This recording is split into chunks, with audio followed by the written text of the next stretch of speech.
Aga jing lekai English Premier League hapdeng ka Leeds United persya ka Liverpool. Aba pai sya ka jing lekai ka Liverpool ka yo wat penki jar nengkong haka minit ka balai peusan lengba ugapo. Bad haka minit ka balai peu kundai ka Liverpool ka yo ban tap ya ka gol ka ba ar lengba Muhammad Salah.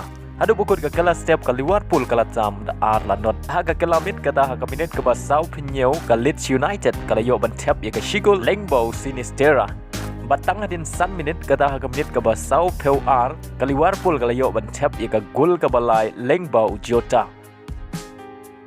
Bad haka minit ka ban riu peu sau sa isin Salah lo yo biang ban tap ya ka gol ka ba ar ka jong u bat ka ba sau naga benta ka Liverpool. Haka minit ka ba nyau peu lai Jota lo yo biang ban tap ya ka gol ka ba ar bat ka ba san naga benta ka Liverpool.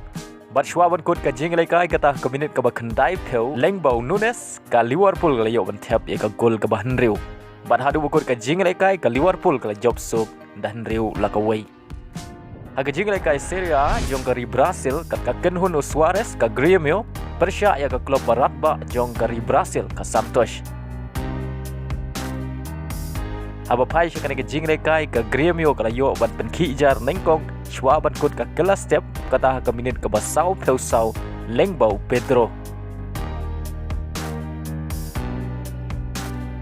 Haka kela minit kata haka minit ka ba san peu sau lengba ka jingarap jong ka VAR ka Grêmio ka yo ya ka penalti Andre Suarez la pensep ya ka penalti haka ba klem la penrung ya ka bol. Bat shwa ban kut ka jing lekai kata haka minit ka ba pra penyo ka Santos ka habani lekai tang shi peungut hadin bo midfielder jong ka Ustoteldo la yo priang ya ka red card.